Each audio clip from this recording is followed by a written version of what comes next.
राहें कहाँ तक जाएगी, राहें कहाँ तक जाएगी, राहगीर वहाँ तक जाएगा, राहगीर वहाँ तक जाएगा। अरे क्या पूछ रहे हो दरिया से कि नीर कहाँ तक जाएगा, अरे क्या पूछ रहे हो दरिया से कि नीर कहाँ तक जाएगा। अरे खेस धनु की डोर निशाना साधो अपनी मंजिल का, अरे खेस धनुष की डोर निशाना साधो अपनी मंजिल का। बाकी बाद में देखेंगे कि तीर कहाँ तक जाएगा, बाकी बाद में देखेंगे कि दोस्तों तीर कहाँ तक जाएगा। नमस्कार दोस्तों, रॉयल क्लासेस बाड़मेर के सफलता अभ्यास में आपका स्वागत है।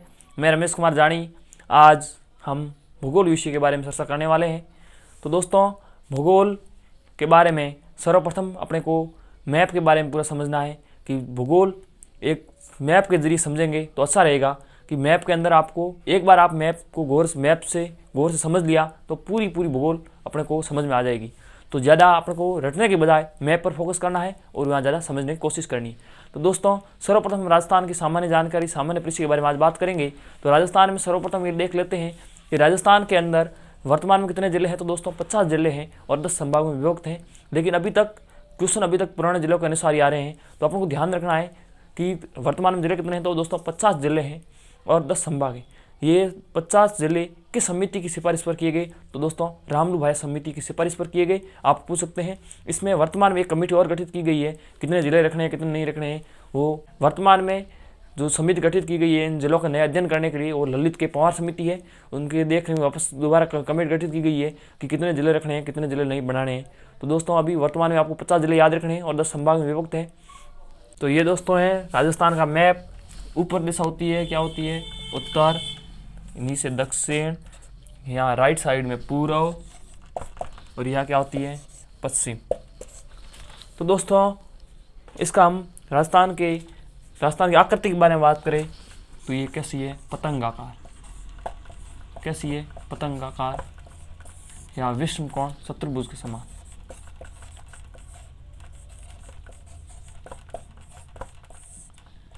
विषम कोण चतुर्भुज के समान। तो 50 जिले वर्तमान में और 10 संभाग। 10 संभाग में विभक्त है। और इसकी जो उत्तर से दक्षिण लंबाई है वो दोस्तों कितनी है, यहाँ से यहाँ तक 826 किलोमीटर। कितनी है दोस्तों, 826 किलोमीटर है। और इसका पश्चिम से पूर्व का विस्तार है कितना है दोस्तों, 869 किलोमीटर। तो दोस्तों इसकी उत्तर से दक्षिण लंबाई है 826 किलोमीटर और पूर्व से पश्चिम की लंबाई है 869 किलोमीटर। इन दोनों के बीच में अंतर है दोस्तों 43 किलोमीटर का। कितना अंतर है दोस्तों, 43 किलोमीटर का अंतर है। और इसका हम अक्षांशीय और दशांतरीय विस्तार बाद में देखेंगे। थोड़ी सी पहले इसके राजस्थान के नामकरण के बारे में बात कर लेते हैं। तो राजस्थान के नामकरण के बारे में बात करेंगे तो सर्वप्रथम राजस्थान टोले कहाँ मिलता है कहाँ नहीं मिलता है वो देखेंगे।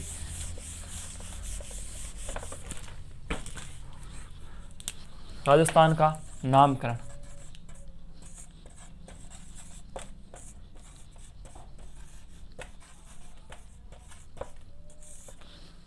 राजस्थान का नामकरण, इसका ऋग्वेद काल में इसका नाम ब्रह्मवर्त मिलता है और रामायण में रामायण वाल्मीकि द्वारा रचित है, इसमें इसका नाम राजस्थानादित्य मिलता है। तो दोस्तों हम अब बात करेंगे राजस्थान के नामकरण के बारे में। राजस्थान के नामकरण ऋग्वेद काल में राजस्थान के लिए ब्रह्मवर्त शब्द का प्रयोग किया गया था और वाल्मीकि द्वारा रचित रामायण पुस्तक में राजस्थान के लिए मरुकांदार शब्द का प्रयोग किया गया था। अब आगे देखेंगे बसंतगढ़ शिलालेख। बसंतगढ़ शिलालेख में भी राजस्थान का नामकरण किया गया है। तो पहले अपन देख लेते हैं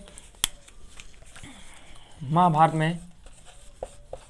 में राजस्थान के लिए क्या शब्द का प्रयोग किया गया था। महाभारत में ब्रह्मवर्त शब्द का प्रयोग किया गया था। और रामायण किसके द्वारा रचित है, वाल्मीकि। इसमें मरुकांतार शब्द का प्रयोग किया गया है। मरुकांतार शब्द का प्रयोग किया गया है दोस्तों। और बसंतगढ़ शिलालेख दोस्तों कहाँ है, सिरोही के अंदर है। इनमें भी दोस्तों राजस्थान शब्द का उल्लेख मिलता है। बसंतगढ़ शिलालेख, सिरोही, इनमें भी राजस्थान शब्द का उल्लेख मिलता है दोस्तों। बसंतगढ़ शिलालेख के बाद में हम देखेंगे कि राजस्थान शब्द का राजपूताना नामकरण किसने किया, तो राजपूताना, ये इंपॉर्टेंट क्वेश्चन है। राजपूताना नामकरण 1800 ईस्वी में जॉर्ज थॉमस ने किया। किसने किया दोस्तों, जॉर्ज थॉमस ने किया राजपूताना नाम का। ये यहाँ से मोस्ट क्वेश्चन बन रहा है, मोस्ट क्वेश्चन। राजपूताना शब्द का सर्वप्रथम प्रयोग किसने किया, तो 1800 ईस्वी में जॉर्ज थॉमस ने किया। इसकी पुस्तक क्या थी, military memoirs of George Thomas. इनकी पुस्तक भी देख लेते हैं, जॉर्ज थॉमस की पुस्तक भी देख लेते हैं।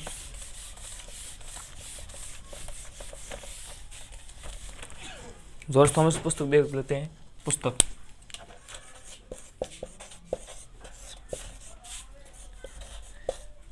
Military memoirs of George Thomas. तो ये इनकी दोस्तों पुस्तक है। इस पुस्तक में इस राजपूताना शब्द का प्रयोग 1800 ईस्वी में जॉर्ज थॉमस ने किया था। उसके बाद में हम आगे देखेंगे राजस्थान शब्द या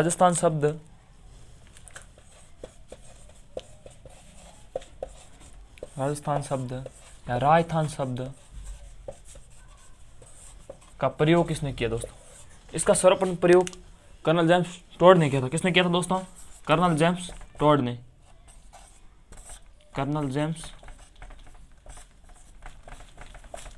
किया था। इनकी पुस्तक क्या थी, the annals and antiquities of Rajasthan. The annals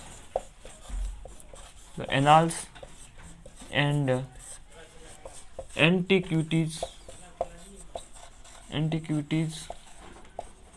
of Rajasthan. और क्या है, राजस्थान। तो दोस्तों हम देखते हैं, राजस्थान का नामकरण देखा हमने, तो राजस्थान का नामकरण सर्वप्रथम राजस्थान शब्द का प्रयोग किसने किया, तो किया था कर्नल जेम्स टॉड ने 1829 ईस्वी में किया था दोस्तों। कब किया था, 1829 ईस्वी में किया था। ये विषय आपको ध्यान रखना है। इनकी पुस्तक the annals and antiquities of Rajasthan है दोस्तों। कर्नल जेम्स टॉड को घोड़ेवाड़ा बाबा के नाम से भी जाना जाता है, राजस्थान के इतिहास के पितामह के नाम से भी जाना जाता है। इन्होंने गुरु शिखर को क्या कहा था, संतों का शिखर कहा था। और इन्होंने हल्दी घाटी युद्ध को मेवाड़ की थर्मोपली कहा था। इन्होंने देवेर को युद्ध को मेवाड़ का मैराथन कहा था दोस्तों। ये अब सारी बात इस कर्नल जेम्स टॉड के बारे में है। और इनकी पुस्तक है the annals and antiquities of Rajasthan. ये इनकी पुस्तक गुरु जयंती को समर्पित है। और इस राजपूताना शब्द का सर्वप्रथम प्रयोग 1800 ईस्वी में, राजपूताना शब्द का प्रयोग 1800 ईस्वी में जॉर्ज थॉमस ने किया था दोस्तों। ये इनकी पुस्तक है military memoirs of George Thomas पुस्तक है, ये जॉर्ज थॉमस की है। और राजस्थान शब्द का प्रयोग कर्नल जेम्स टॉड ने किया था। इसके बाद में दोस्तों हम आगे देखेंगे, राजस्थान का ये नामकरण हो गया। अब हम राजस्थान की सामान्य स्थिति विस्तार के बारे में देखेंगे। इस अक्षांशीय विस्तार, देशांतरीय विस्तार, ये सारे देखेंगे। तो साथियों हम बात करेंगे राजस्थान की स्थिति एवं विस्तार के बारे में। तो पहले हम ग्लोब के द्वारा राजस्थान की स्थिति एवं विस्तार के बारे में समझते हैं। ये ग्लोब है। तो दोस्तों इसके 20 वाली रेखा क्या बोलते हैं, भूमध्य रेखा। क्या बोलते हैं, भूमध्य रेखा, या इसको बोलते हैं विषुवत रेखा। इसके बाद में इसके ऊपर वाली 23.5 डिग्री क्या बोलते हैं, कर्क रेखा।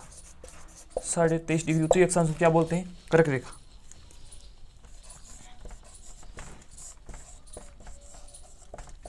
रेखा। इसके बाद में हम नीचे देखते हैं ये दक्षिणी अक्षांश, 23.5 डिग्री दक्षिणी अक्षांश को क्या बोलते हैं, तो मकर रेखा। इनको दोस्तों क्या बोलते हैं, मकर रेखा। अब ये दोस्तों अक्षांश स्थिति होगी, ये 0 डिग्री इसको भी बोल सकते हैं भूमध्य रेखा को। ये मकर रेखा, ये इसके ऊपर वाला उत्तरी अक्षांश, नीचे वाला दक्षिणी अक्षांश। ये होगी अक्षांश के बारे में। अक्षांश हमेशा आड़ी खिंच जाती है। देशांतर, अब दूसरा ग्लोब देते हैं, इसके अंदर देखते हैं देशांतर। अब ये 20 वाली ये होगी ग्रीनविच रेखा। ये दोस्तों क्या होगी, ग्रीनविच रेखा। इसके पूर्व में पूर्वी और इसके पश्चिम में पश्चिमी। तो हम अब राजस्थान की स्थिति के बारे में देखते हैं। देशांतर, आपको अक्षांश याद नहीं रहो तो अक्षांश अ से आडी और द से देशांतर से ये लंबी खड़ी होती है वो देशांतर होती है, जो आड़ी रेखाएं खींची जाती है वो अक्षांश रेखाएं खींची जाती है, जो पृथ्वी पर काल्पनिक रेखाएं उसको अक्षांश रेखा देशांतर रेखाएं कहते हैं। तो अब देखते हैं दोस्तों राजस्थान की स्थिति। इसके अंदर राजस्थान भूमध्य रेखा से ऊपर है, भारत उत्तरी अक्षांश के अंदर आता है, तो राजस्थान भी कैसे अंदर है, उत्तरी अक्षांश के अंदर आएगा, उत्तरी अक्षांश के अंदर, क्योंकि राजस्थान के अंदर दो जिलों से होकर कर्क रेखा गुजरती है, आपको पता है, बांसवाड़ा और डूंगरपुर के अंदर, तो उत्तरी अक्षांश के अंदर होगा। इधर अपन देख सकते हैं इस पूरी गोलार्ध के अंदर है राजस्थान, देशांतर दृष्टि से किसके, पूर्वी देशांतर के अंदर है। तो ये राजस्थान की ग्लोब के अनुसार आकृति विस्तार हो गया है कि उत्तरी अक्षांश के अंदर है और पूर्वी देशांतर के अंदर। तो उत्तरी पूर्वी गोलार्ध में स्थित है। अगर पूछ ले देशों की दृष्टि से पूछे राजस्थान में, तो राजस्थान उत्तरी पूर्वी देशांतर के अंदर स्थित है। उसके बाद हम बात करेंगे एशिया के अंदर राजस्थान, तो यहाँ अपना यहाँ अंदर एशिया महाद्वीप है दोस्तों, यहाँ पर अपना भारत है, ये थोड़ा सा ऊपर कर लेते हैं, ये हमारा एशिया महाद्वीप, ये राजस्थान भारत यहाँ दक्षिण पश्चिम में स्थित है। भारत एशिया महाद्वीप के दक्षिण पश्चिम में स्थित है, तो राजस्थान भी एशिया महाद्वीप में दक्षिण पश्चिम में स्थित होगा। और भारत की बात करें, भारत के अंदर राजस्थान उत्तरी पश्चिमी स्थित है, उत्तर पश्चिम में स्थित है भारत के अंदर। तो राजस्थान की स्थिति, तो दोस्तों अब लिख लेते हैं एक बार राजस्थान की स्थिति। ये अपना अक्षांश और देशांतर के बारे में थोड़ा सा ज्ञान कर लिया कि अक्षांश क्या होती है, देशांतर क्या होती है और उसके अंदर स्थिति राजस्थान क्या है। तो राजस्थान उत्तरी पूर्वी गोलार्ध में स्थित है, गोलार्ध में क्या है स्थित है, गोलार्ध में स्थित है। और एशिया महाद्वीप में, एशिया की बात करें दोस्तों, एशिया की बात करें तो यह है दक्षिण पश्चिम में स्थित है, दक्षिण पश्चिम में स्थित है। और भारत की बात करें दोस्तों, भारत के ये भारत के उत्तर पश्चिम में स्थित है,